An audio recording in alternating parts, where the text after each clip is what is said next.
You wake up, but something's wrong. The room is silent, too silent.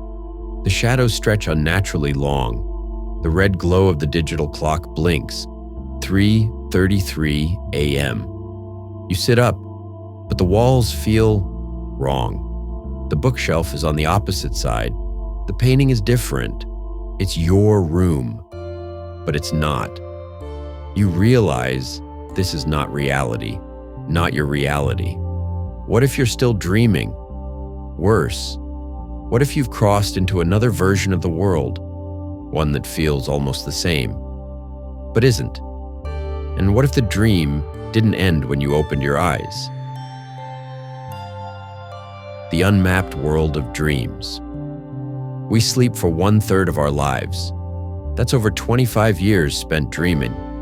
And yet, we know almost nothing about why. Science tells us REM sleep triggers dreams. But science can't explain why we dream of places we've never been, people we've never met, or events that haven't happened yet. Have you ever awakened from a dream feeling nostalgic? Missing a place that doesn't exist? Feeling grief for someone you've never known? It doesn't feel imaginary. It feels like memory. But if it's not from this life, then where is it from? What if every night, when you sleep, your mind detaches, floats, reattaches somewhere else? Not fiction, but migration. And what if your dreams are not private? What if something dreams with you? Brain is receiver, not a generator? One theory. Dreams are just our brains processing information, a cleanup crew sorting emotions and experiences. Another theory, more radical, says the brain is not a generator of consciousness, it's a receiver. And dreams? They're frequencies, waves of reality bleeding through from other timelines.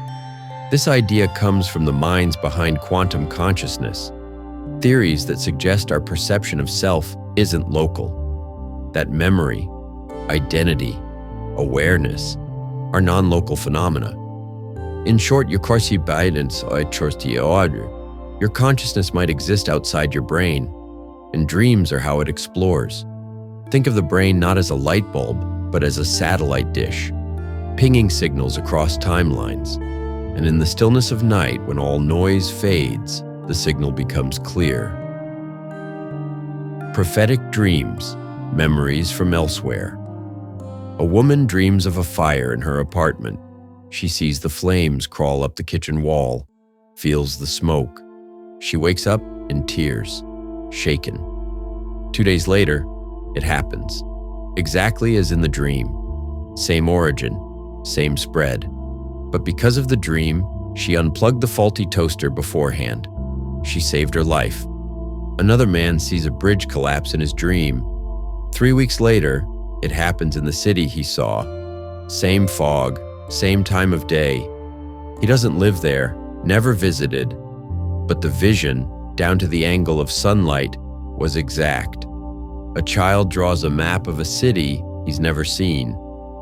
Later, his parents discover it mirrors a real abandoned district, half a world away. These aren't stories, they're records, memories. But memories of what? Dream archaeology, what the ancients knew. Before science, humans didn't think dreams were random.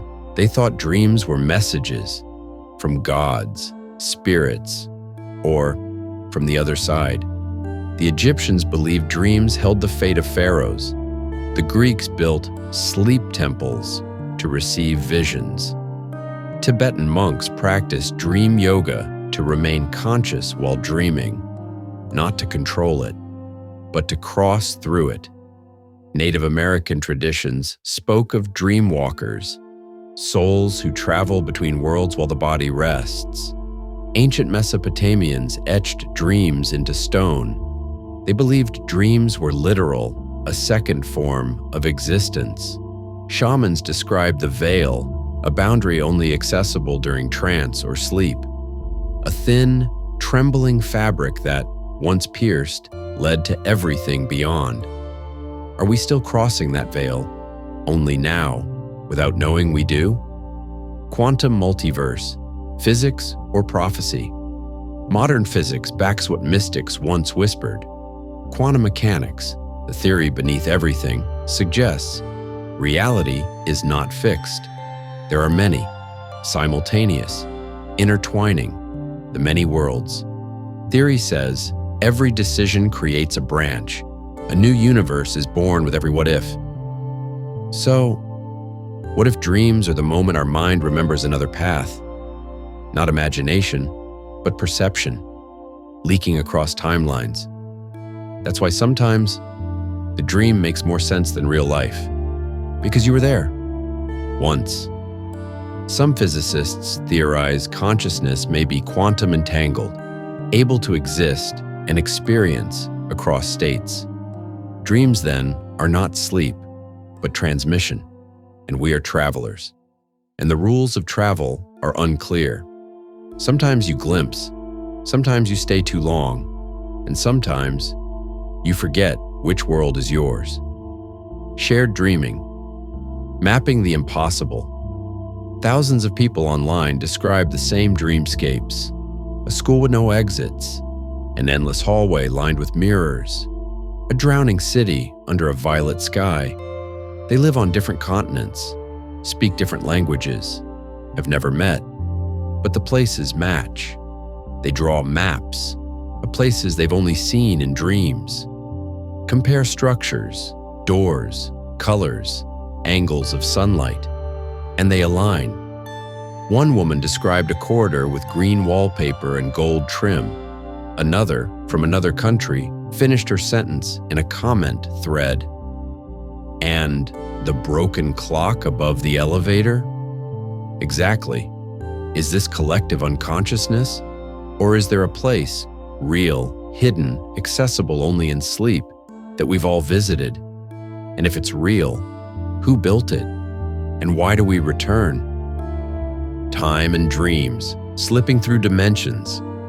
In dreams, time twists. You live an entire life in 5 minutes, or experience a moment that loops again and again. But what if that distortion isn't error, but evidence? Einstein said, time is not linear, and dreams obey none of its rules. Some researchers believe that in sleep, we momentarily shed the illusion of time and glimpse reality without its chains. That's why dreams feel endless.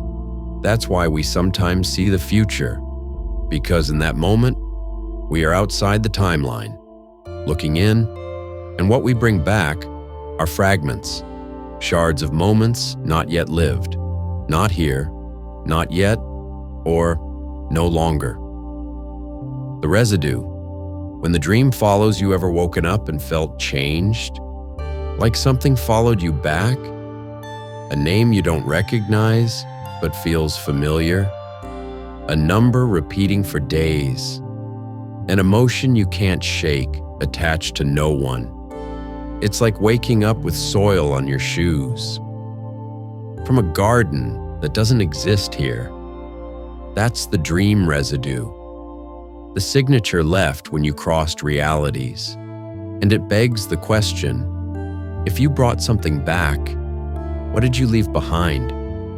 Is there another version of you, looking for what you took, or worse, waiting to reclaim it? And if the price of visiting is not remembering, what happens the day you finally do? So tonight, when you close your eyes, don't just fall asleep. Pay attention to the moment the world shifts, to the pull of a new horizon. You may find yourself walking a familiar road or staring into a version of your life you forgot. And when you wake, don't dismiss it, trace it, because maybe it wasn't just a dream. Maybe it was the echo of your other self calling you home. And the next time you close your eyes, maybe that's not sleep coming. Maybe it's the door finally opening. And you were always meant to step through.